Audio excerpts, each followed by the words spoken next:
Welcome, everybody, back to another Xbox podcast for your positive gaming and Xbox community. This is the X1 Bros. Thank you very much for joining us. I do need to shout out everybody who's here live joining us. OBX Salt Life Super Shark is here. Thunderous Quiet is in the house, as is Shine. Shine hasn't been around live in a hot minute. Hi, Shine. Welcome. Jordan the Man actually played Shine in our Dynasty League this week. I caught the very end of the game. It was a nail biter, dude. It was down. They went into overtime. No. We almost went into overtime. Oh, I walked away before I went to overtime. Yeah, you left. Oh. He wanted to get out of the parking. I watched Jordan tie it with like a minute 50 left in the. Yeah. So what happened from there? And then I can't. Was it a stop or an interception or something? But yeah, I think it was just a turnover. Oh, okay. Yeah, I think it was an interception. No. I think that's what it was. He threw an interception and I was able to run it back. Oh, okay. And how many interceptions did you throw? I threw like 5. Yeah, it's par for the course. Yeah. The offense is my weak point. Yeah. Update on Jordan the Man and my rivalry. I'm still undefeated. Yeah, but in case you're wondering, I'm still undefeated. You get nervous because you think to yourself, man, if he figures out offense. Yeah. What happened this time? That's what happened this time. I threw like 5 interceptions. No, I got done playing. No, you didn't. Remember, I changed it up on you. I ran the whole game. Yeah, and then I threw 2 interceptions. It was only 7-0. You Jordan ran leading at halftime, and the game ended like 28-7. And you ran because I threw interceptions. And what happens is every time Jordan starts talking trash, like Jordan at halftime was like, is someone in your head? Are you in your head? I think your last game messed you up because I had just played Dynasty. Oh, yeah, you would just, yeah. And I was like, no, man, I'm fine. And then I crushed his stupid face.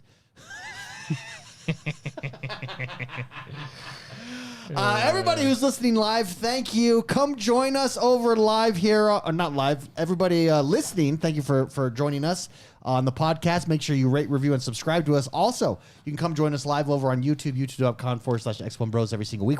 School has started back, so we're like at the beginning of getting back to a regular schedule. Summer's officially over. Yes. Although it's all the same to me. Although we'll have to do a different day next week, and then we'll be back to back to normal. Okay. Yeah. So there's one more odd week, and then we'll be back to normal. If you haven't yet and you're listening to this, come join us over on Discord. There's a link, whether you're listening to us or you're in YouTube or wherever you're watching or viewing this. We're firing back up the Discord. I'm in there every day now, talking, chatting with people. It's a good time. We've got forums there, which, by the way, I think we made a mistake with forums. Now that I look back. Looking at things, they're good to have, but well, you want to create the channels again? Yeah, I'm gonna do a rehaul. Can I do a rehaul? I'll do a rehaul on everything. Yeah, just talk to me first though. No, no, I work with autonomy. I know you are. I do it for my living. Spicy, ready, fire, aim type thing. Yeah, okay. I do Discord for my. I'll show you my Discord afterwards. You got it. Okay, yeah. You just fine. Just you're good.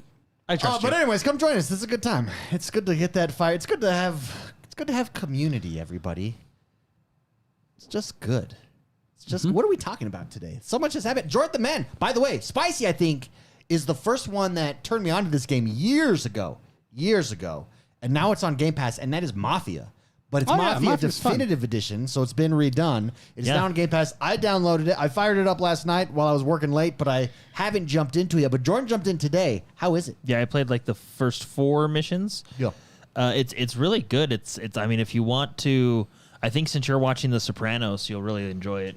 Bro, you're kind of like there's something you'll fit into the life. Yeah, there's something about the best way to relax when you are just working and stressed is to watch someone murder people. Yeah, it does. Okay. It's from a mafia position. From a mafia standpoint. Okay, then it's okay. Yeah, making boss decisions as the boss and constant watching his you back. You are a messed up person. And murder people. I don't think this will be a monetized video now.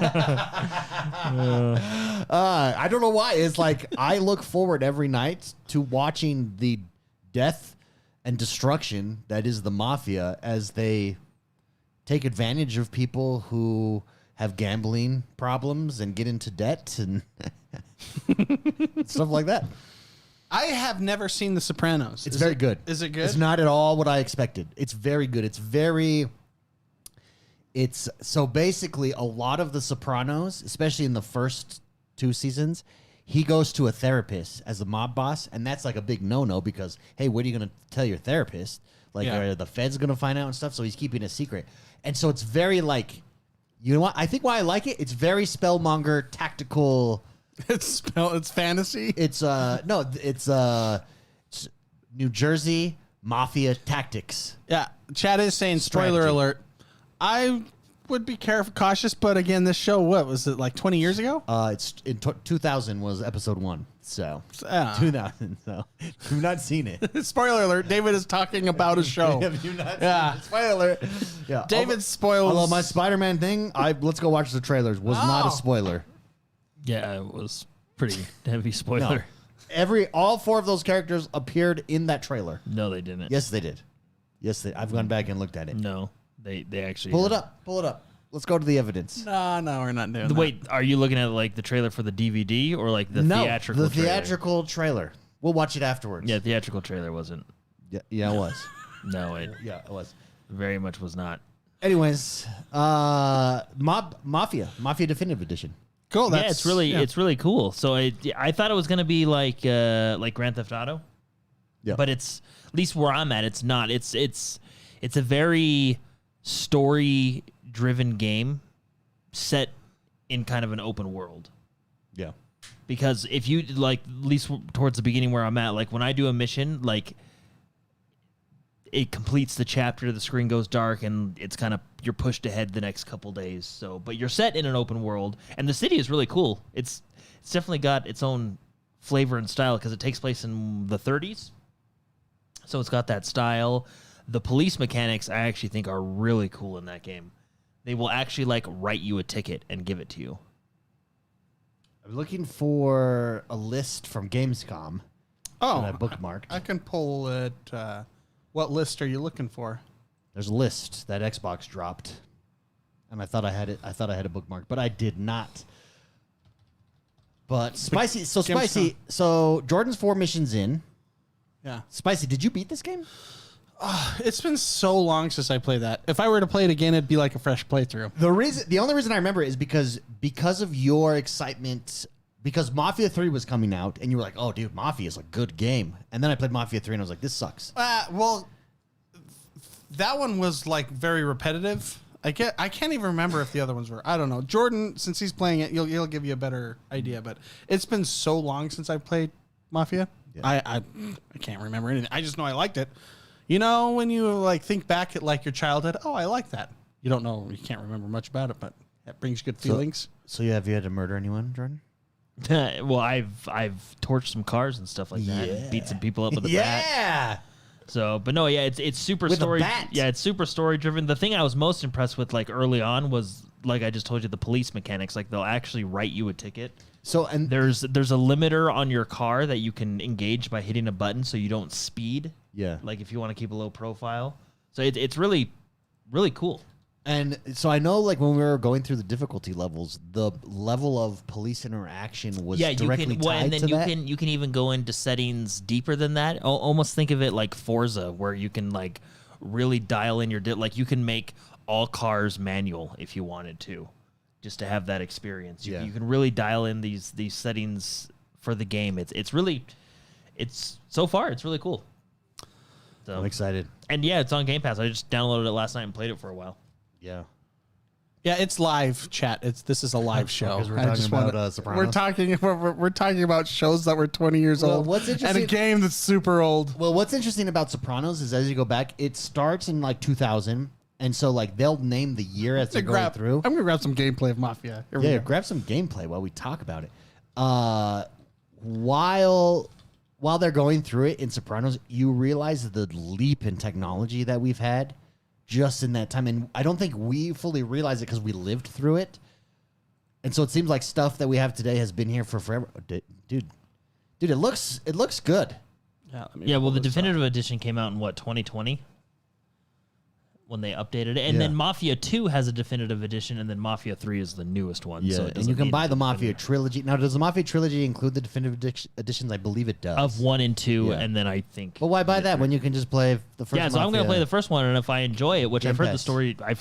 the story's good, so... And Well, so far I'm looking it is. for a so- story game, and that's why I was excited about this. and also because I'm watching Sopranos. Yeah, you probably. The theme fits The well. theme fits me where I'm at in my life right now. Yeah. Also, this would work if I was watching Peaky Blinders. Yeah. Same diff. Same style. Yeah. Isn't there a Peaky Blinders game?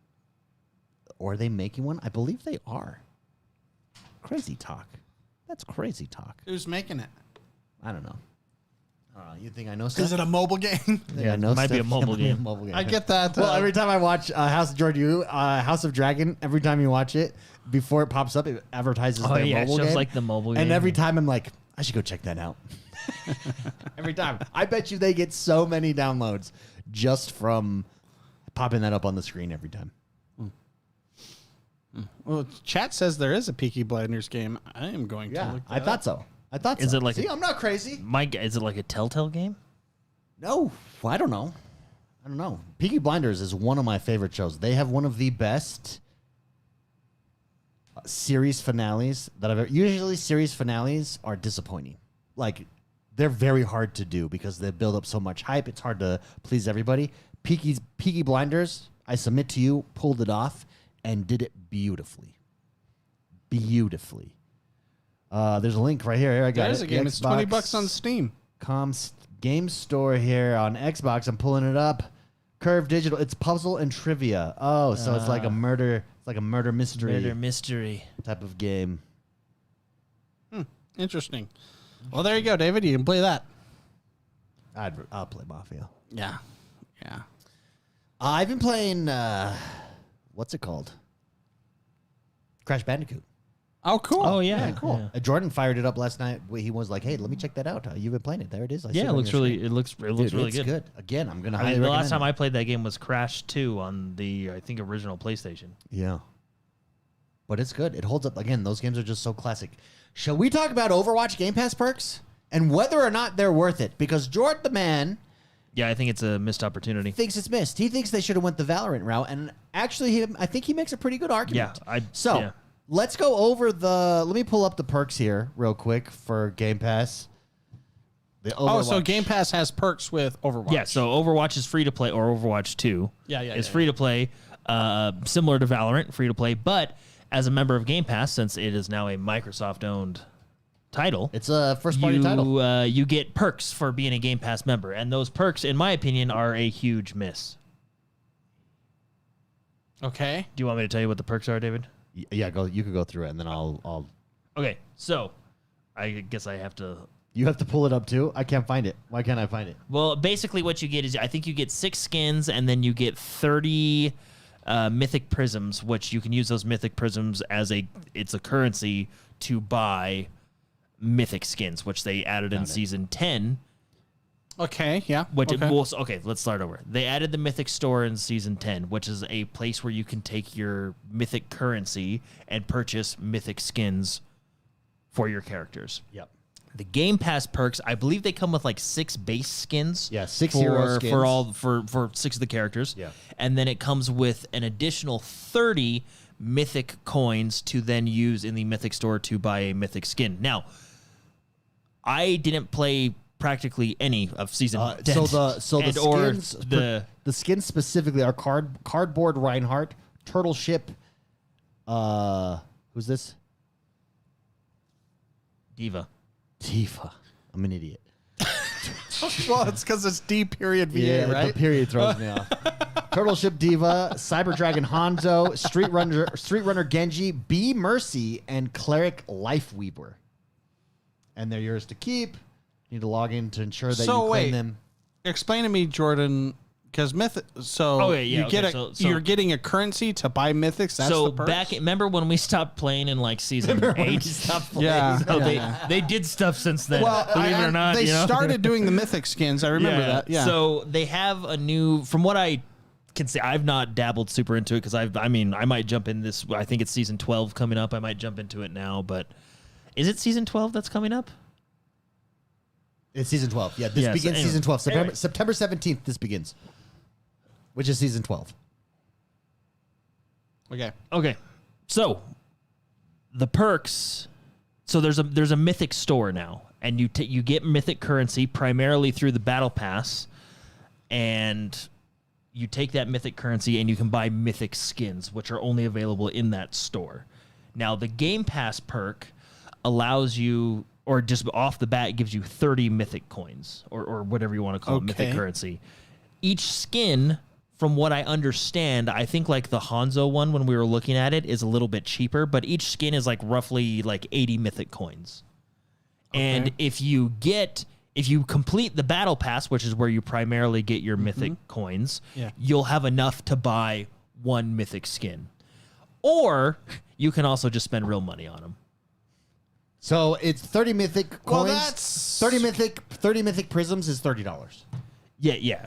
So you get $30. And isn't that the problem with Overwatch as a whole? Well, see, here's the problem with that. Now, when somebody has that cardboard Reinhardt, I can't be like, oh, what a badass. He earned that. He either earned it or earned it. Yeah, didn't we? Yeah, I'm pretty sure you can buy mythic coins like with real money. Yeah, mythic prism. Mythic prisms, yeah. All I know is the news that I've seen in Overwatch is that it looks like they might be moving back to 6v6. Which, I mean, I'm not a professional player by any means. Yeah, but prisms can also be bought through the in-game shop. But I enjoyed the 5v5 change, and I actually enjoy the roll locks as well. Mm-hmm. I do. Now, I'm fine having the roll locks in a 6v6 setting too, because that's basically what they did. They went 2-2-2. Mm-hmm. But I like one tank, one healer, 2 DPS. Now, one tank, 2 healer, 1-2-2. Oh, yeah, sorry, 1-2-2, yeah. I really liked that change. Now, this was at the beginning, Overwatch 2. I know a lot of people didn't like Overwatch 2 because the whole campaign stuff was scrapped, and I think didn't they like lie to us for a year and then 3 years and then completely scrap it again or something? Anyway, 3 years. So I get like you being mad at them because they lied, but I was never like overly excited about the campaign stuff because Overwatch to me was a multiplayer game and I played it for its multiplayer aspect. Just me. That's, my opinion. But when I was playing it at the time, which was probably that first year of Overwatch 2, I really enjoyed that change, the going to the 5v5, and I do like the roll lock. Now, it may be completely different now. I don't know what where each hero stands. I know we're getting a new support hero, Juno, but other than that, like I've been out of the Overwatch game for what, a year now? Yeah, it's been a bit. Well, here's my thing. 5v5 was one of the big like switches from Overwatch 1 to Overwatch 2. And now we're going back to 6v6, and it's like, okay, we're going back to Overwatch 1. Maybe they'll update the game again. That's a good point, actually. Because it's like, what they was should just get rid of the number and call it Overwatch. We all know it's an infinite online Overwatch game. Infinite. Yeah, it's Fortnite. There's no Fortnite 1 and 2. There's just seasons. We know the same thing exists for Overwatch. The Overwatch 2 was always confusing. Let's just get rid of it and just call it Overwatch. That'll be like, is there any system upgrade to that? Is there any? There's nothing. It was like, just single plaplayer stuff. It was balance changes, anyways. A lot of balance changes, like a lot. But that happens season to season. Yeah. Yeah, it was. Overwatch 2 seems like somebody had a pet project. It was just a giant update, is all it was. It seems like someone had a pet project and was like, "Let's make Overwatch 2." It will be. I think they did it for marketing reasons. Well, and that's what I'm saying. What they needed. Project. No, and this is my theory. They could not keep up with skin demand, like because they were competing with, let's say, Fortnite that could pump out so many skins per season that they cut off everything for 3 years, said there was a Overwatch 2 coming, and then once that hit, they now had a backlog of skins and they just spent 3 years making skins to make it like so they could fuel it. You're Blizzard. It's not like you don't have Epic money as well. And you're Activision Blizzard. You've got but they're not on they're not on Unreal.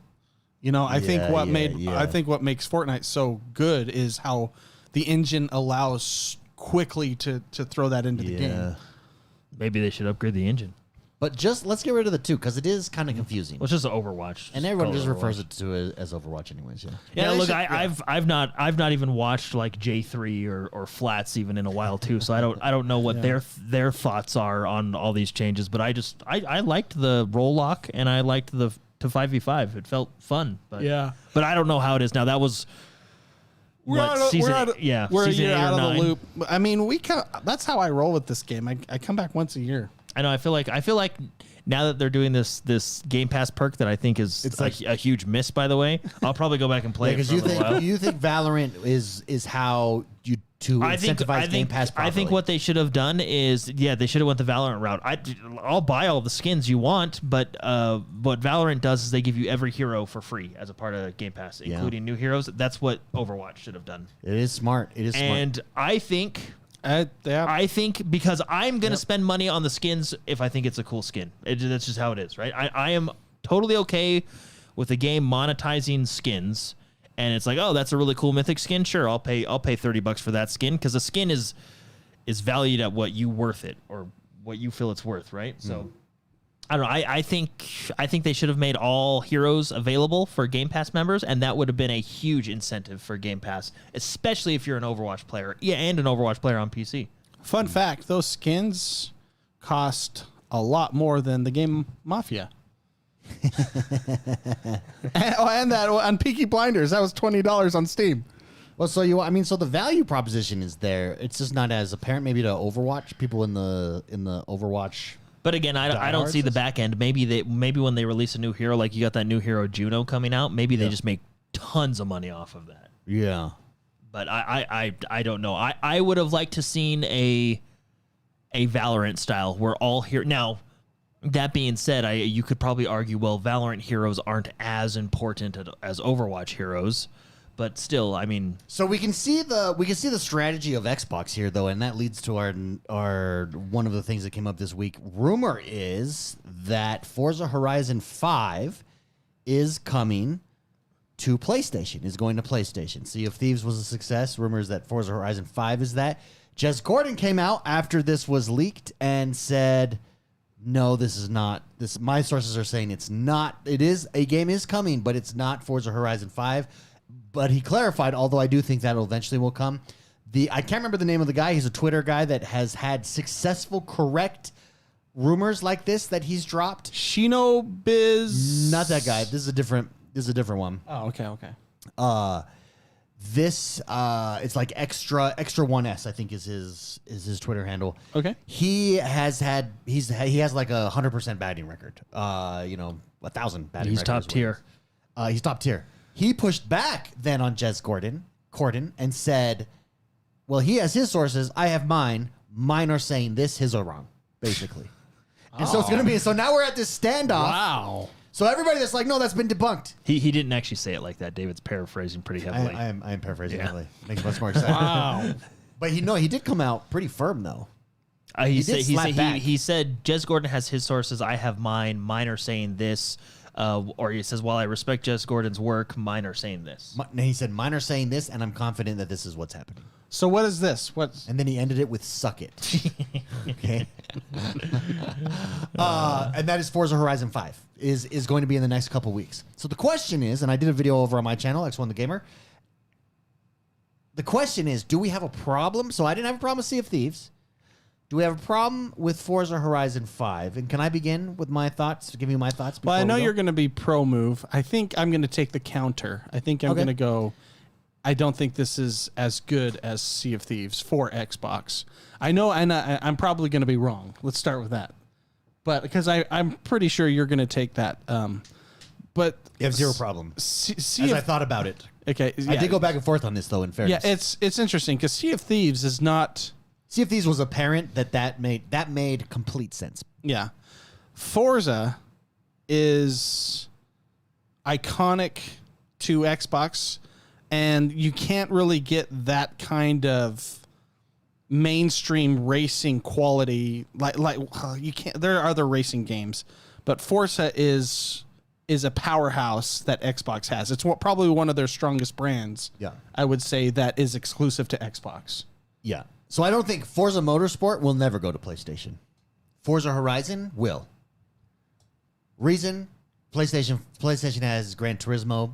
There's no need for it. But a Horizon, there's nothing else out there. Like, yes, there's a crew, but come on. Well, There was a crew. There was a crew, and the crew too. But I mean, that is not Forza. That's not the Horizon series. I don't know. I think if they're gonna move Forza Horizon 5, I think eventually they'll move Motorsport as well. I think that would only happen if PlayStation said no more Gran Turismo, because you're in direct competition. Like Sea of Thieves moves over, there's nothing over on PlayStation. Yeah, like Sea of but Thieves. you have competing games like that all over the place.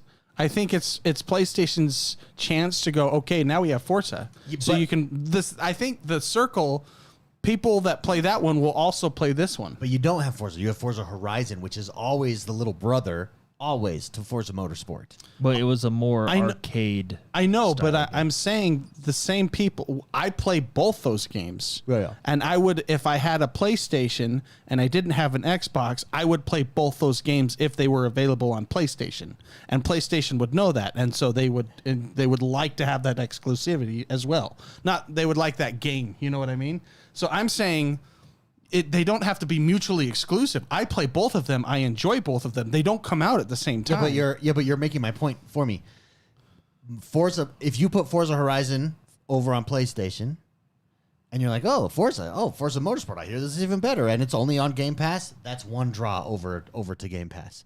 The other draw, obviously, is going to be benefits that come. I know, but I'm saying if they're going to make that move, Motorsport's not going over to PlayStation. No way.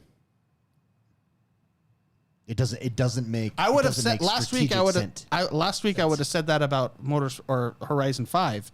But I mean, this is all rumors, so maybe it's not going at all. If they are going to make that move, then what's stopping them in 3 years from moving Motorsport over there? Well, that only happens if Gran Turismo is either tanking or not exist. There's no reason to directly compete over on PlayStation.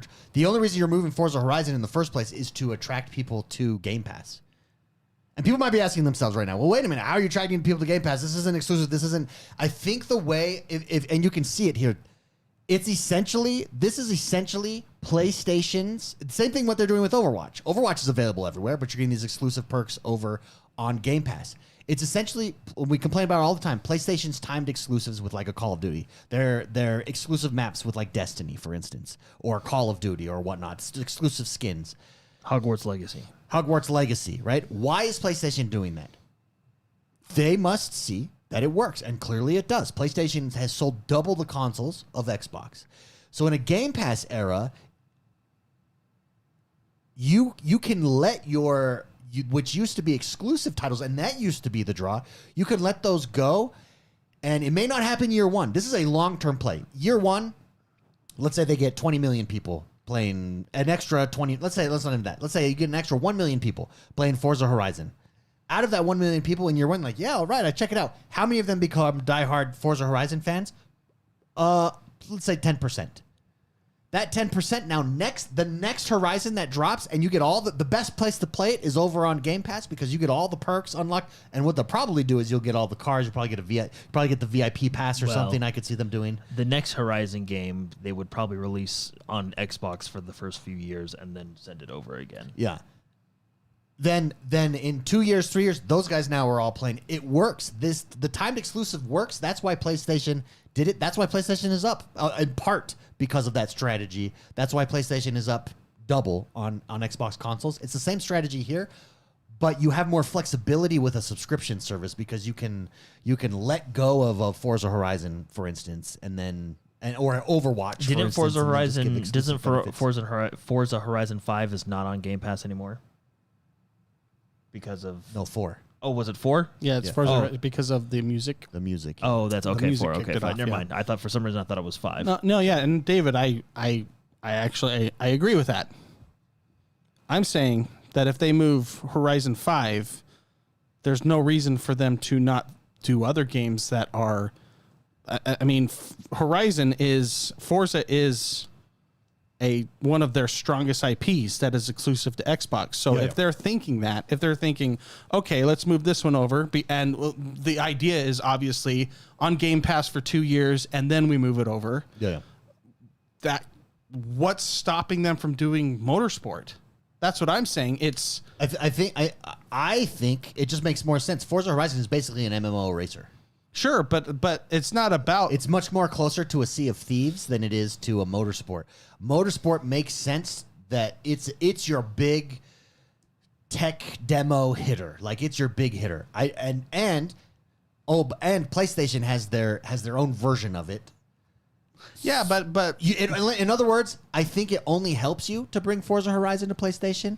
I don't think that's the case with Motorsport. And that's why Phil Spencer and Sarah Bond both said, we look at these things on a case-by-case basis. The case makes much more sense for a Forza Horizon, if this is true. Much more sense for a Forza Horizon than it does for a Motorsport. Motorsport, it makes much more sense to remain exclusive to Xbox. yeah, I mean, I don't. It's the hardcore. It's the big boy. Yeah, Play this on Xbox. but I don't see that as the after 2 years. Forza Horizon is essentially a live service game. Yeah, but after if this is their logic, I think Motorsport follows. I see. Oh, okay. I misunderstood what you were saying. I didn't understand what you were saying with the 2 years. You're saying Motorsport has released 2 years into its life cycle. You could see it moving. Player base is down. Yeah. They'll move even though, it's a different game. I get that it's a different game. I get that it's a simulator versus the racing arcade. No, here's the thing. PlayStation. The reason you don't do it is Xbox is still going to have their exclusives. It's just what remains exclusives, and I think Forza Motorsport is going to be one of those exclusives that remains there. See, I don't. If they move this one, same with Fable. Fable's going to Fable will be that. I mean, I could have agreed with you a week ago. It's rumor, but I could have agreed with you a week ago when I didn't know Horizon was going. But like I said, Horizon's one of their strongest IPs that is exclusive to Xbox. And if they are considering moving that, they would consider moving everything. I mean, I'm sure they have considered it, but I just don't. From where looking at the moves they've done and the game types that have moved over, it doesn't make sense to me why they would do a Motorsport. Okay. Yeah, I think they are considering every game though. Yeah. I do. I don't think Motorsport is on the table. I don't think any game is off the table, but I do think there will be IPs that remain exclusive, and I think we'll see more of those IPs remain exclusive going forward. So, for instance, like the next X, Y, or Z stays on Xbox and never moves over. I don't see a Starfield, for instance, ever moving over. I don't. I mean, last week I probably would have agreed with you, but if the rumor's true, I could see Starfield in 4 years and 3 years going, we're now available on all platforms. I think it's a strategic move. I think you can see the advantage of having a Game Pass, though. It really opens up. It really does take away the traditional way we think about consoles and console wars, because you really don't need. It's not about the exclusives. It's about you're selling the benefit. You're selling the perks. That's what you're selling. Yeah, the perk of a subscription. And I don't know. I'm kind of a little. I get it. It's a smart move. It's a little disheartening though for me, because I like Xbox. I like to play on my Xbox. Yeah, it's not going away though. I know. I just gotta look in the miror and I go, it's all okay. Everyone, we're living through change. No, I really don't think a Motorsport. I will drink more caffeine. I'll get back on caffeine if Motorsport ends up going. I really don't think a Motorsport doesn't make any sense, strategic sense. It just surprises me that such a strong IP is being considered. That's what I mean. Sea of Thieves was a strong IP. But it was like at a 6 year. Yeah, it wasn't.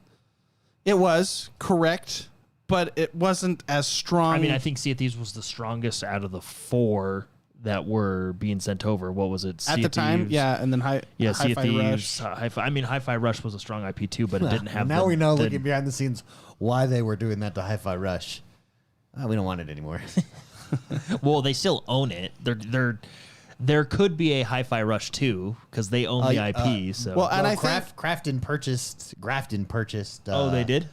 Because I thought Microsoft still owned it. No, they purchased Tango Gameworks, and the only IP that was retained was Hi-Fi Rush. Oh, interesting. Spicy, you're thinking. You're like deep in thought. No, yeah, it's fascinating to consider. So the strength of Game Pass is we get these games, these exclusive quote unquote timed. Now I'm probably gonna consider every game that Xbox comes out with that's their owned IP a timed exclusive. Well, so I'm not even sorry. When I say timed exclusive, I don't think that games are going to launch first on Game Pass and then move over and then be released everywhere else. I don't think that's the strategy.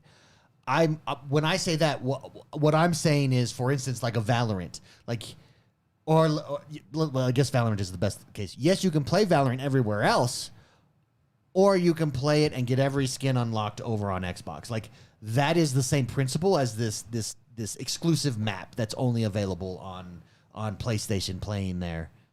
It's that same principle. It's the Overwatch. Overwatch is doing that same move right now. They're doing it with Overwatch. Yes, you can play Overwatch everywhere, but the best place to play it is on Game Pass. And oh, by the way, you get all these other games with Game Pass. Same thing you can see with the reason that a Forza Horizon I think makes a lot of sense is multiplayer, just like those other two games that I mentioned, and it's very multiplayer heavy, and it's easy to do perks like that with something like a Forza Horizon. So I think.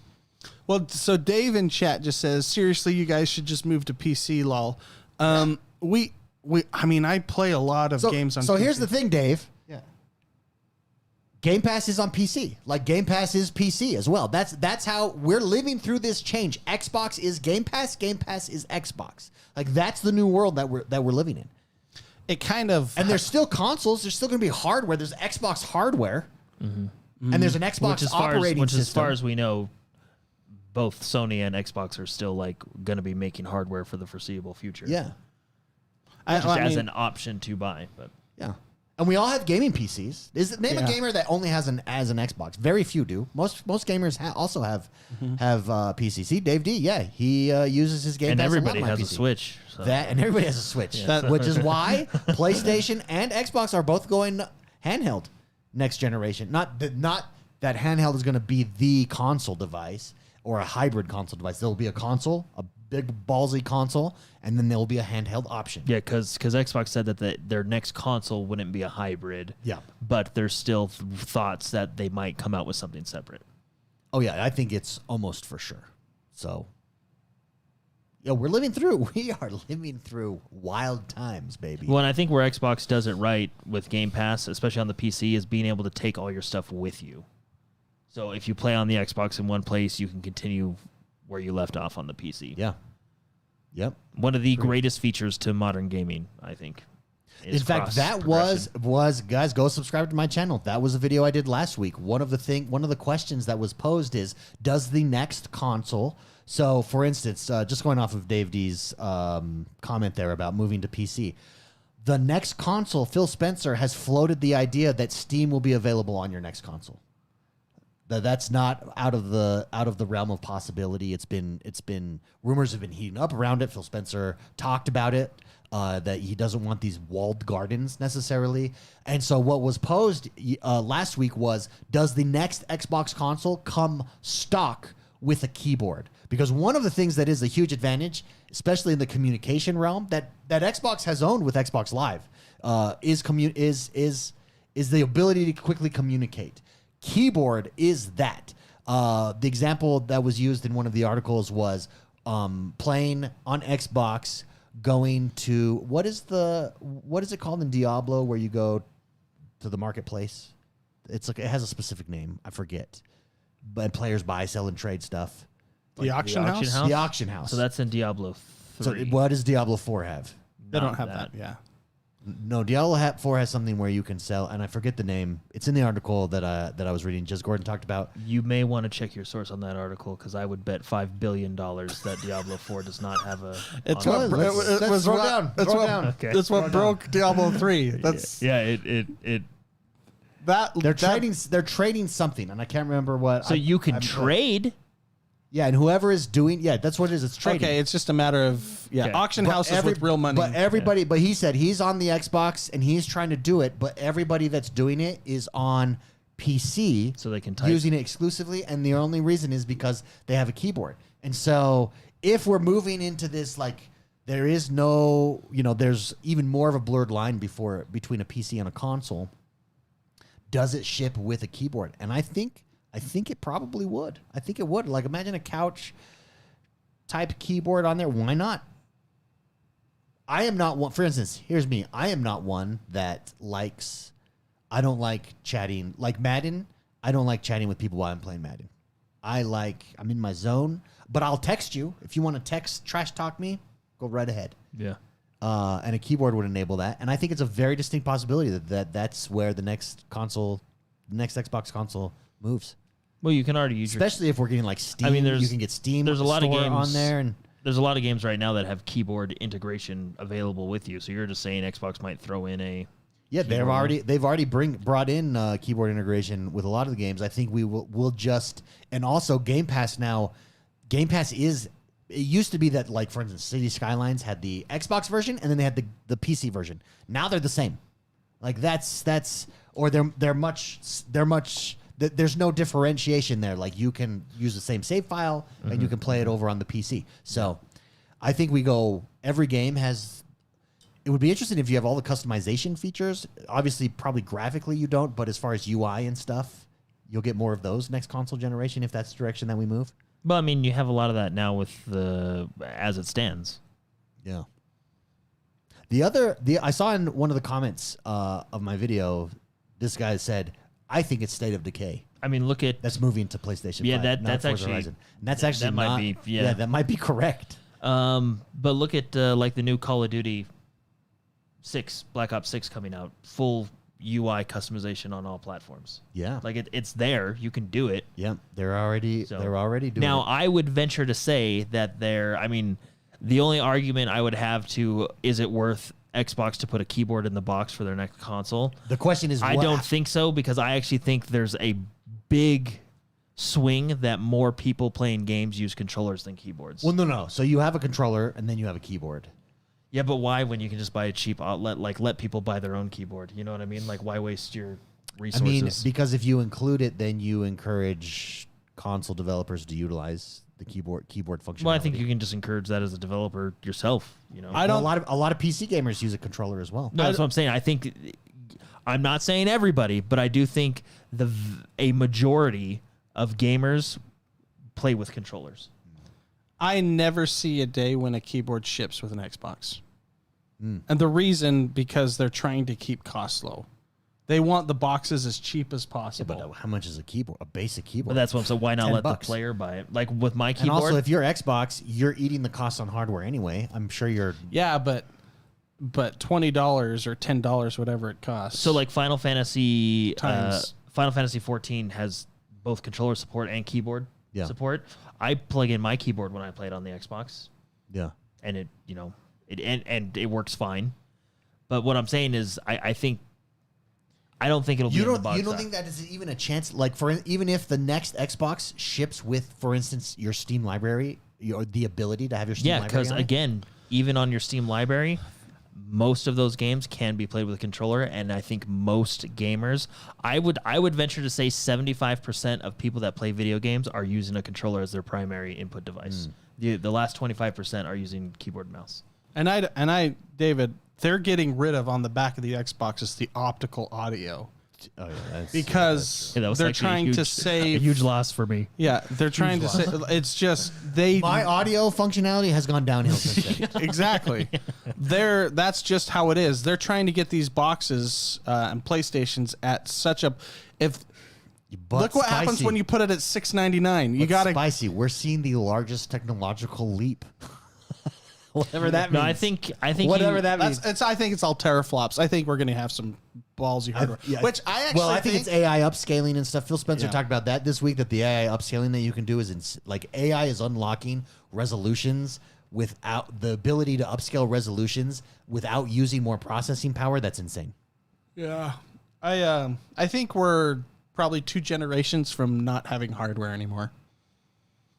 Consoles. I think after the second one, like in 10 years or 15 years, I think they're all going to be stream boxes, and and it's just going to utilize GTX 10 billion XTIs. Yeah, whatever the RTX. Yeah, I mean, what is it? ZTX at that point? We'll be on like the 8090s by then. The 8090s. You want to know what it'll be then? You want to know what it'll be? I think that's 2 generations away. We won't have consoles anymore. You want to know what you'll buy then instead? What?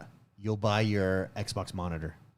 Probably. And it'll be in the PlayStation monitor, and it'll be like built for gaming with all of the software, the operating system built into it that streams directly to. You know what I mean? Mm-hmm.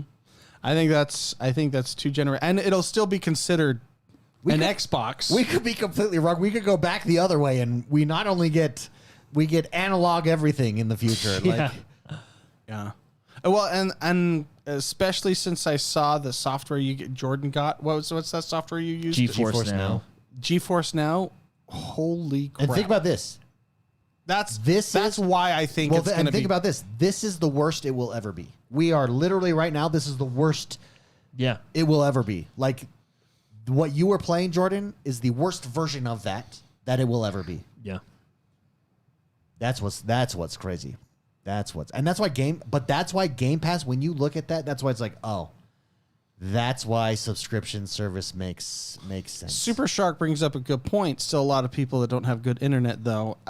In 20 years, you're going to have competitors to Starlink. You're going to have access to internet that you haven't even thought of yet. Yeah. And that's going to be... I think he's right, but I think in the last, I would say 5 to 10 years alone, internet has become more widely available. You know what I mean? But It keeps becoming more widely available. Do you think handhelds then will still be a mainstay? Because handheld is... Well, Nintendo's very closed down about their stuff, so they could really do whatever they want. I'm curious what the Nintendo Switch 2 is, or whatever they decide to call it. Because Nintendo quietly just leads the way. The reason they can do that, though, is because they just don't let go of their games and give no discounts. Yeah, Zero. they don't. Zero. They do Their not discount care. when they do have a discount, you're like yes, and it's like $1 off. Like yes, we should always have something that isn't internet dependent. Yeah, That's probably a good point. Yeah. Yeah, local hard. It's gonna be interesting. It'll be interesting to see. We're in crazy times, man. Crazy times. Crazy times. Yeah, it's interesting to say. I mean, maybe we get chips in our head. I've been watching this show called Severance. Yeah. It's an Apple TV show. It's actually phenomenal. It's a great show. But they get chips in their head and they split off they split off personalities where you go to work and you have a work personality, and then you go home and you have a home personality, and they can't remember. So they clone you? It's a chip in your head that turns off your the memories can't talk to each other. Why do they do that? Was there an advantage to that? I don't know yet. That I've makes a only good watched show. season 1, and there's only one season that's been released. Oh, okay. But it's Okay. really fascinating. But we're gonna get chips in our head that. I mean, we aren't. Our kids probably will. And that's where all the gaming's going to take place. I mean, Neuralink already, the paraplegic guy that has Neuralink can control the mouse with his brain. Haven't you seen that? Yeah, exactly. That's going to be the next. It's going to be Cyberpunk 2077. We're going to be gaming in our heads. Our realities as we're sitting here will all be different. You should watch that show. It's really good. Severance? Severance. It's actually very good. Yeah, I heard Apple TV has a lot of good shows. I've never... It's slowish, but it's slowish, interesting-ish. I'm too into Sopranos, man. You hit that one first. One first. Yeah. I think, it's. I think that's in 2 generations, chips in our heads, man. Let's take or the holodeck. I am waiting for the holodeck. Well, I would love to the train handheld, with Worf. we for sure are getting a handheld because on the handheld, no, and actually, I think it may be the case that Steam is becoming a new competitor here because Steam is doing some stuff with Steam OS, opening it up, releasing it on making it available to ROG Ally and the such. And at the same time, the same week that drops, Windows 11, the Xbox game thing, they dropped the compact mode built for mobile or built for handheld devices, where it shrinks it up and it's all here, and you can trigger over, you can put widgets up there, and the whole shot. So definitely handheld is a move everybody is making, and they must be having success with it. The technology is there to do it. I mean, the Nintendo Switch has kind of led the way with that. So that's going to be interesting as well. What you were talking, what I think the bigger deal is, not so much keyboard and stuff. What I think the bigger deal is if the next Xbox has some sort of Steam integration. That I think would be a ginormous deal. Yeah, it's a huge. I think. I mean, Phil Spencer has talked about it. Yeah, that would. In fact, be, let me pull up what he said exactly. Because that would be having access to not only your Xbox library but your Steam library as well, that plays natively on that console or that box that you have, would be a huge win. Oh, here we go. In an interview with Polygon, Microsoft gaming CEO Phil Spencer, revealed his wish to bring down the closed ecosystem of consoles and introduce third-party storefronts such as Steam, Epic Game Stores, and itch.io to such platforms. When asked if these stores could exist on Xbox consoles in the future, he said yes, likely fueling excitement among fans. Yeah, because that would be having your Steam library, and we're just talking about Steam. I mean, Epic and itch is good too, but just the sheer amount of games people have on their Steam library, like if that was playable on your Xbox, I think would be a huge. Now I don't know how they would do it, how they would integrate it. If you'd go into like Steam Big Mode, which is kind of an annoying interface, but that would be very. Further, he cool. highlighted that getting to choose where a player buys their game from is an advantage PC gaming offers over console gaming. He said, "quote Nobody would blink twice if I said, hey, when you're using a PC, if you get to decide the type of experience you have, there's real value in that." However, he also admitted that such a move would require tackling quite a lot of paperwork. Well, yeah. If they do that, I think it's probably going to be like Steam on Mac, where the library will be very limited. Would it though? Because Xbox is just Windows. Well, the next gen, we're talking about the next generation. Yeah, of Xbox but as well. I'm not going to be playing GTA 3 on my Xbox, but I can buy it on Steam. But see, that's the thing. That's why that would be a huge deal, because you could. And then, like he's saying, being able to choose who you buy your game from. But the reason you could is because Windows has a backwards compatibility function where you can go run as Windows XP or run as whatever. And so for this to work effectively, the next generation console could have some sort of But Windows what I'm saying infrastructure. They allow that. did a version of that backwards compatibility on Xbox already with all the old Xbox titles. With it being, but these are PC games. No, I know, so. but I'm saying with it being Windows, that next operating system, I think could. Well, I think could I think they could be smart enough to figure it out. Because all an Xbox is a Windows and computer. that might be the largest Really, technological leap right there in a generation, because that's huge. It's a very closed down Windows But computer. here's the thing. I think it will be limited though. Like even our backwards compatibility games, they came out and it's limited. And they come out in like, okay, now we've done this one, now we've done this one. I think if you introduce Steam, you're not gonna have the library that Steam has. But that's based on the Xbox OS that we have now. Who knows what the next one is? The next one might be completely different, especially if their goal is to move it more, blur the lines even more between PC and console. Yeah, that would be, well, because you're relying on the developers too to have made their game compatible. But look at the Well, part of the console is that's why Steam is a huge move, because when Steam came out with the Steam Deck, given the Steam Deck is their own machine, developers race to get that Steam Deck optimized tag because it benefits them. Oh, so you could have an Xbox optimized tag. So you could technically have every game available, but you're racing to get that Xbox But you have optimized tab? you have games that don't have developers active anymore. Yeah. That's what I'm true. saying. Yeah. So okay, I see. So the library will definitely be limited. Dude, look at how crazy. We don't even know what the future holds. It's crazy. Yeah. We're at this weird, but here's the thing too. Once again, and I am a Game Pass homer, because I think it's the right move. And the only reason that you would feel comfortable allowing other storefronts on your thing is because it doesn't matter where you buy. I can let you have all these storefronts in front of you and all these sales. Guess what? Most of these games are on Game Pass. A lot of these games are on Game Pass. So come subscribe, buy that game that's not over on Steam, sure. But here's Game Pass. And so it just opens, Game Pass is providing this flexibility that previously just did not exist. It's why PlayStation now is also moving to PC, because there's this race to get your product in front of more eyeballs. They are now making you sign up for PSN before you get into the game, By the way, have you guys seen that? so they don't run into any more Have issues. you guys jumped into Helldivers recently? No, but I've been seeing. I hear they're on the hot stick again, aren't they? Yeah. because balance changes or something. Well, like I that. hear they've never recovered. Like it. Well, to be fair, the game had a lifespan, and then the game.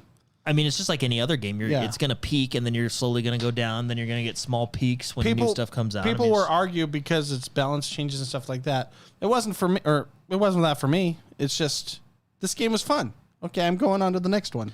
I think Yeah, but their level of like single player games, years old now, are beating out Helldivers. Well, yeah, because those single player games are what everybody plays. I think you can't just. Wait, let me look it up. Yeah, Helldivers, just so I know what I'm. Because everyone plays Call of Duty. I'm going off of tweets here. Let's look it up. Everyone plays Fortnite. Everyone, like, not everyone, but I mean, we've seen the statistics. That's what people are playing, and they'll branch out and play other games, but they will be going back to that one, all those games that they play all the time. We saw what was it, like a couple months ago? We saw the list. The majority of games that people play are 7 years old or older. Yeah, that's insane. Because of those games, and so you have developers like those that make Helldivers. They're trying to compete with that, and I think they did a pretty good job for 3 months. Yeah, for 4 months. That's exactly what it was. It was about, and then once they're done with it, it was about 3 months, and then it's just a slow decline, a healthy decline. So there was no huge drop off. This idea that, because that's what I was assuming. No, like if you look at like a game like the day before, now there's a drop off. Well, I was assuming that like, there's controversy happening. There was this huge drop off. There wasn't. It was a healthy, steady, like Spicy is saying right here. When you're still looking at the last 24-hour peak was 31,000. I mean, that's. I know if people don't see the number 1 million in concurrent players, they think it's a dead game, but that's very much not true. You got 30,000 people playing every day. That's a. How does that compare though? Like current active players, like where does that put that on the chart? That's what I'm curious. Where's that at? I can pull that up on Steam info. charts. Yeah, the Steam chart info. And it's Helldivers we're looking at. You're also looking. You always got to keep in mind. Now, I don't think the PlayStation is going to add a ton of numbers to that, but you're also keep in mind this is only Steam, so we are looking at a limited. Because there is players on PlayStation as well, so it's probably a little bit high. I'm not going to say it's maybe another 30,000 on PlayStation. Well, maybe it is. I don't know, but again, we're just looking at Steam numbers, not all the numbers. Yeah, that's true. So all time, right? We just hit all time, and it's it's super gradual. Is this basically what you're looking at? Yeah, same Steam charts. Yeah, mine goes out a little bit. This one just goes out a little bit farther. Okay. But yeah, there it is. That's So, but 31,000 every day because that's the 24-hour peak. So let's just say it's 30,000 every day. Compare with others. Let me go here. Compare with others. Okay. So 24-hour peak will do. So 24-hour peak. So where does it put Helldivers now? It seems like a pretty. So it puts it in the fifth spot 50 of concurrent players. Yeah, but I mean that's the lifespan of the game. You're also going against Counter-Strike, PUBG, and but that's the top. So that's like your top 10. You're never going to beat Stardew Valley though. Like, did something happen in Stardew Valley? No, people just like that game. No, Maybe it's some really did. I don't know. Yeah. Baldur's Gate, I mean, is crushing it clearly. Yeah. Football Manager 24 that has double. Man, look at the competition here. When you're looking at all these games, crab game, everybody. Yeah, that actually, I've heard a lot of good about. But here, there's like niche games here though that are doing better. So I actually think it's not for a live service game. Crab game is for a live service game though. That's backed by PlayStation. You probably do need to be in the top 20. Yeah, but Crab game is also relatively new. But Hearts of Iron is very niche, and that beats it. That's at 30. DayZ, shout out to Bohemian Interactive, creates the most janky games on the planet. No, but see, that's you're probably looking at stories that Oh, I'm sure they're biased. influencers Yeah, have yeah. made. Those stories are highly exaggerated because of the amount of clicks or I guess views that they would They are get. highly exaggerated, but there are games that if you're a live service game, you do need an audience. A game like Stardew Valley, you don't necessarily. It's not a live service game. It's great that you have an audience there, but it's not dependent. And so I think it is. Oh, there we go. does- Stardew added cats, so that'll get It's a a big 1.6 update. that'll get you a good Dude, 15,000 when you players get- right when you there. add- I always had a cat.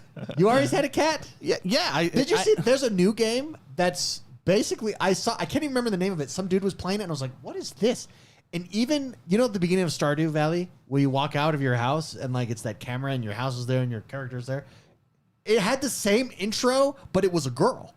And it was like a little bit different artwork, and it was a completely different game. It's not Stardew Valley. And I was like, what? They just copied Stardew Valley. That's just how it is. Yeah, I mean, you do what works. And so I think it does in a game like a single player game isn't dependent to make money unless when you have DLC that drops. Like a Helldivers is dependent on consistent users. So I wonder what I would be curious at what it all depends on costs, but what the daily active player number is that is in the green for them. I mean, 30,000 seems like a good number.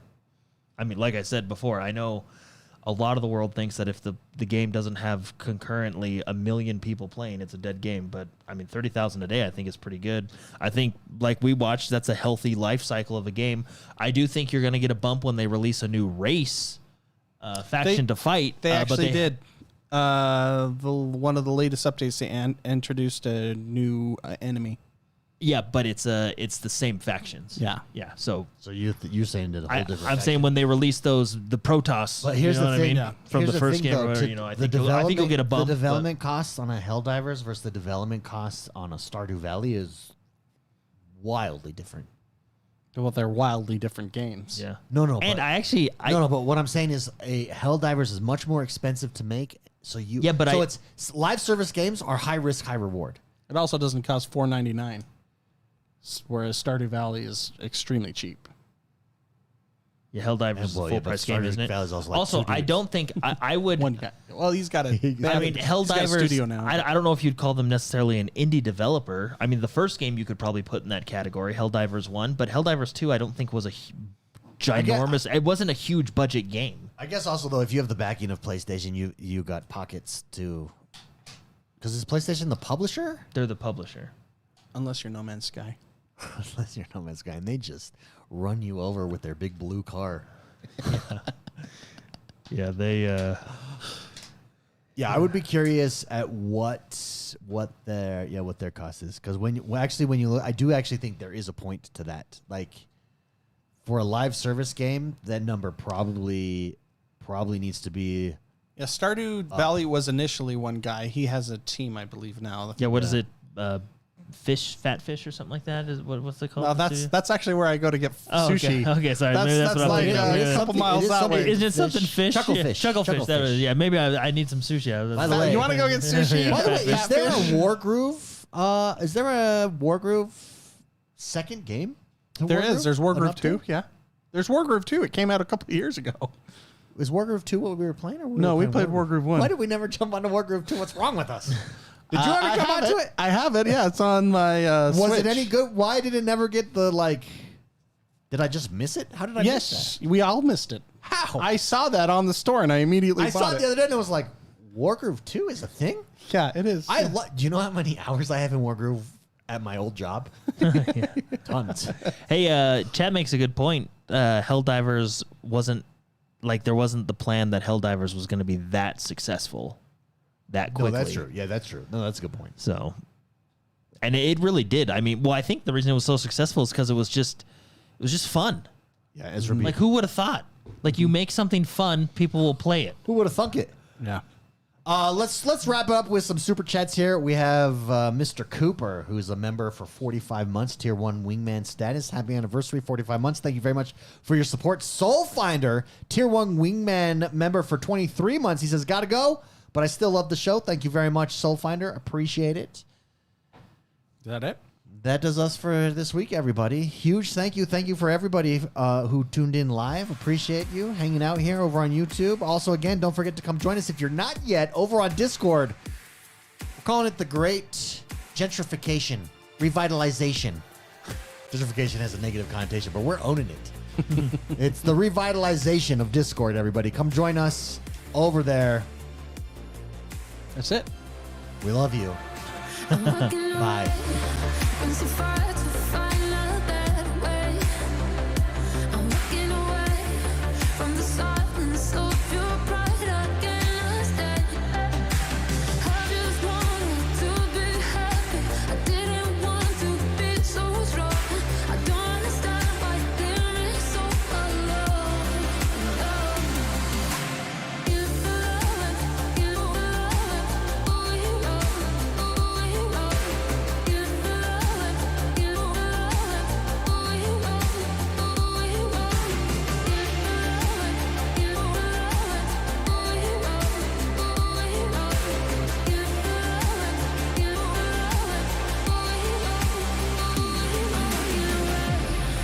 So hard to find the good old days. I'm walking away.